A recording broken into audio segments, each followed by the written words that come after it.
Hi friends, welcome. ఈరోజు మనం cherry cough LS syrup యొక్క ఉపయోగాలు, సైడ్ ఎఫెక్ట్స్ మరియు దీన్ని ఏ విధంగా ఉపయోగించాలనే విషయాలు తెలుసుకుందాం. ముందుగా డిస్క్లైమర్: ఈ వీడియో అనేది జస్ట్ ఇన్ఫర్మేషన్ పర్పస్ కోసం మాత్రమే. మీరు తప్పనిసరిగా మీ డాక్టర్ని సంప్రదించి మీ డాక్టర్ చెప్పిన సమయానికి మరియు చెప్పినంత డోస్ మాత్రమే వాడాలి. Let's start. Cherry cough LS syrup ని సన్ ఫార్మాస్యూటికల్స్ ఇండస్ట్రీస్ లిమిటెడ్ అనే కంపెనీ తయారు చేస్తుంది మరియు దీని ఎంఆర్పి మనకి 100 ml గాను ₹93. ఇప్పుడు చెరీ కాఫ్ ఎల్ఎస్ సిరప్ యొక్క ఉపయోగాలు తెలుసుకుందాం. దీనిని ప్రధానంగా దగ్గును తగ్గించడానికి ఉపయోగిస్తారు. ముఖ్యంగా దీనిని కఫంతో కూడుకున్నటువంటి దగ్గును తగ్గించడానికి ఉపయోగిస్తారు. అంతేకాకుండా ఈ చెరీ కాఫ్ ఎల్ఎస్ అనేది మనకి జలుబు, ముక్కు కారడం, కళ్ళ నుంచి నీరు కారడం, ముక్కు పట్టేయడం లాంటి లక్షణాలను తగ్గించడానికి కూడా ఉపయోగపడుతుంది. ప్రధానంగా ఈ చెరీ కాఫ్ ఎల్ఎస్ అనేది మ్యూకస్ కఫాన్ని పలుచగా చేసి ఊపిరితిత్తుల నుంచి ఈ కఫం సులభంగా బయటకు రావడానికి ఉపయోగపడుతుంది. అందువల్ల మీరు ఈ సిరప్ వేసుకున్న half an hour 20 minutes to half an అవర్లో మీకు దగ్గులా వచ్చి మీ ఊపిరితిత్తుల్లో ఉన్న కఫం అంతా కూడా బయటకు వచ్చేసి మీకు చాలా ఫ్రీ అవుతారు. మీకు నిద్ర కూడా చాలా ఈజీగా పడుతుంది.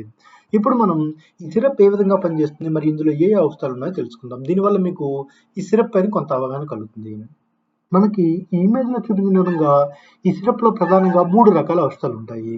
లివోసాల్ బ్యూటమల్, ఆంబ్రాక్సిల్, గ్వైఫిన్సిన్. ఈ 3 కలిపి మనకి ఈ కఫంతో కూడుకున్నటువంటి దగ్గును తగ్గించడానికి ఉపయోగపడతాయి. ఇందులో మొదటిది లివోసాల్ బ్యూటమల్ అనేది మీ శ్వాసనాళాలని కండరాలను రిలాక్స్ చేసి శ్వాసనాళాలు వెడల్పుగా చేసి ఎక్కువ గాలి ఊపిరితిత్తుల్లోకి వెళ్ళే విధంగా చేస్తుంది. దీనివల్ల మీకు చాలా ఫ్రీగా ఊపిరి అందుతుంది. ఇక రెండవది యాంబ్రాక్సిల్ అనేది మ్యూకస్ ఈ కఫాన్ని పలుచగా చేసి ఊపిరితిత్తులు, శ్వాసనాళాలు మరియు ముక్కులో ఉన్న మ్యూకస్ ని సులభంగా బయటకు రావడానికి ఉపయోగపడుతుంది. ఇక మూడవది వైఫిన్సిన్ అనేది శ్వాసనాళాల్లో ద్రవం యొక్క పరిమాణాన్ని పెంచడము, అదేవిధంగా ఈ కఫం అనేది మన ఊపిరితిత్తుల్లో జిగట చాలా గట్టిగా అంటుకొని ఉంటుంది. ఈ గ్వైఫిన్సిన్ అనేది ఈ శ్లేషం ఈ కఫం యొక్క జిగటను తగ్గించడం ద్వారా సులభంగా శ్వాసనాళాల నుంచి ఊపిరితిత్తుల నుంచి సులభంగా బయటికి రావడానికి ఉపయోగపడుతుంది. ఈ విధంగా మనకి ఈ 3 ఔషధాలు కలిపి ఈ కఫంతో కూడుకున్నటువంటి దగ్గును తగ్గించడానికి చాలా బాగా పనిచేస్తుంది. ఇప్పుడు మనం అసలు దగ్గు రావడానికి గల ప్రధాన కారణాలు తెలుసుకుందాం. దగ్గు రావడానికి 90% మనకి దగ్గు అనేది ముందు జలుబు స్టార్ట్ అయిన తర్వాత దగ్గు ఇలా వస్తుంది, తర్వాత జ్వరం ఇలా వస్తుంది. 90% మనకు దగ్గు రావడానికి కారణం వైరస్ మరియు బ్యాక్టీరియా.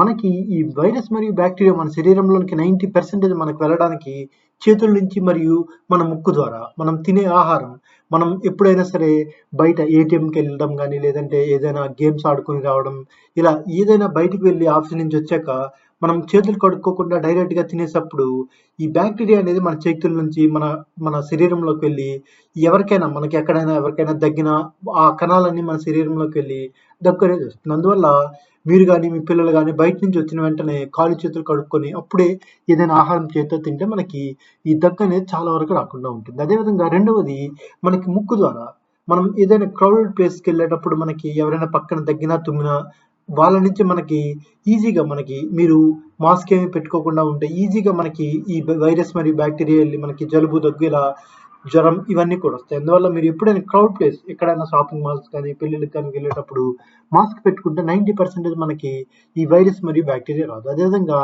చంటి పిల్లల్ని, చిన్నపిల్లలు మనకి ఈ ఈ పుట్టిన పిల్లల్ని అదేవిధంగా 1 year అప్ టు 2 years వరకు ఇలా క్రౌడెడ్ ప్లేస్కి తీసుకెళ్ళకపోవడం చాలా మంచిది. ఎందువల్లంటే వాళ్ళ ఇమ్యూన్ చాలా తక్కువగా ఉండడం వల్ల దగ్గరలో ఎవరు తగ్గినా సరే వాళ్ళకి ఈజీగా జలుబు, దగ్గు అనేవి వచ్చేస్తూ ఉంటాయి. అందువల్ల మీరు తీసుకెళ్ళకపోవడం మంచిది.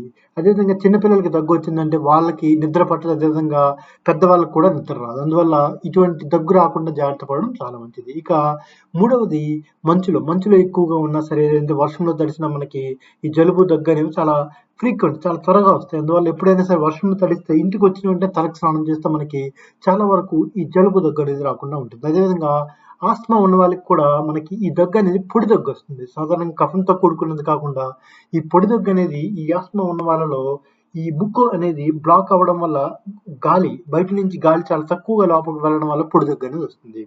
అదేవిధంగా గ్యాస్ట్రిక్ ఉన్న వాళ్ళకి కూడా మనకి ఈ పొడి దగ్గు అనేది వస్తుంది. కఫంతో కూడుకున్న దగ్గు కాకుండా ఎక్కువగా పొడి దగ్గు వస్తుంది. ఎందువల్లంటే మనకి ఈ గ్యాస్ అనేది కడుపు నుంచి అన్నవాహిక ద్వారా పైకి గొంతు దగ్గరికి వచ్చి గొంతు దగ్గర మంటలా ఉండి మనకి పొడి దగ్గు అనేది వస్తుంది. అందువల్ల మీకు గ్యాస్ట్రిక్ ఉంటే మీరు ఫస్ట్ గ్యాస్ట్రిక్ రిలేటెడ్ టాబ్లెట్స్ మీ డాక్టర్ దగ్గరికి వెళ్ళి గ్యాస్ట్రిక్ ప్యాంటాప్ 20, ప్యాంటాప్ డి, ఇలా ప్యాండీ, ఇలా ఏమైనా gastric related tablets doctor prescription పైన తీసుకుంటే మీకు గ్యాస్ట్రిక్ తగ్గితే ఆటోమేటిక్గా ఇప్పుడు దగ్గరనే తగ్గుతుంది.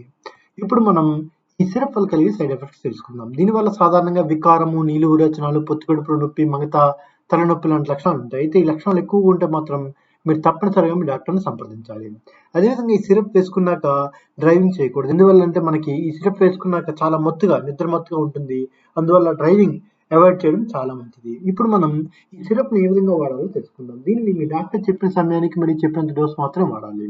అదేవిధంగా మీ ఈ సిరప్ దీన్ని వాడే ముందు బాగా షేక్ చేసి వాడాలి. అదేవిధంగా కూల్ అండ్ డ్రై ప్లేస్లో ఉంచాలి. డైరెక్ట్ సన్లైట్లో ఉంచకూడదు. ఓకే ఫ్రెండ్స్, ఈరోజు మనం సిరప్ యొక్క ఉపయోగాలు, సైడ్ ఎఫెక్ట్స్ మరియు దీన్ని ఏ విధంగా ఉపయోగించాలనే విషయాలు తెలుసుకున్నాం కదా. ఇటువంటి మరిన్ని టాబ్లెట్స్ మరియు సిరప్స్ ఇన్ఫర్మేషన్ కోసం please like, subscribe and click on the bell icon. Thank you.